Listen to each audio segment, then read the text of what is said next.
Dear colleagues, dear friends, a very warm welcome to the third World Conference on Children and Youth taking place between the 29th and the 30th of July online this year. It is a great honor and pleasure for me to be invited to give the keynote address in this conference this year. My name is Michalis Kontopodis. I'm a first-generation student, an immigrant to the UK, passionate about education and currently a chair in Global Childhood and Youth Studies at the University of Leeds, where I am directing the CCY Inclusion Childhood and Youth Research Centre. COVID-19 has unfortunately created a very difficult situation for all children and young people growing up today.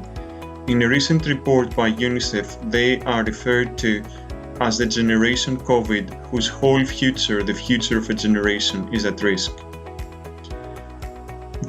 There will be a long-lasting impact of the pandemic in terms of underfunded education and welfare systems, unfortunately, as well as in terms of precarious livelihoods, poverty, increasing rates of unemployment, forced immigration and violence around the world.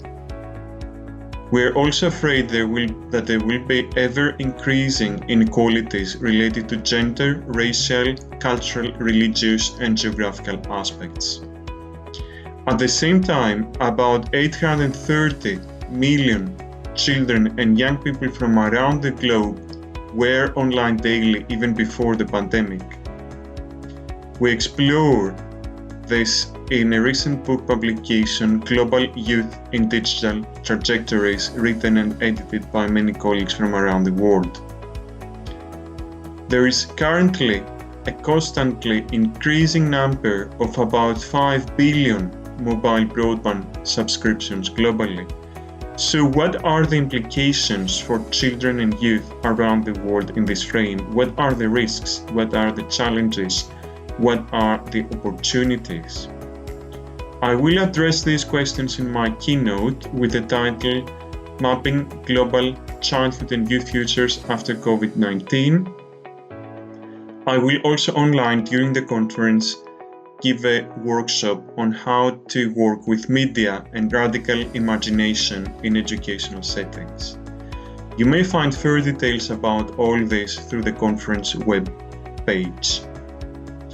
I'm using the term mapping to refer to a book published in 1990 by Miles Horton and Paulo Freire, who argue that when we do not have a map, when we do not know how to move forward, then we make the road by walking. It is young women today who make the road by walking, and young people.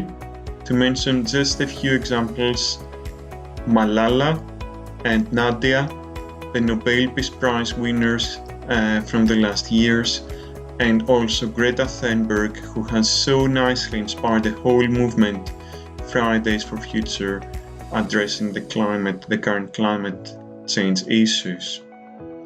Learning from these young people, I will talk in my presentation about how to engage with participatory designs and how to map and design global childhood and youth futures from below, which means in participatory, collective, decentered and multi-voiced ways.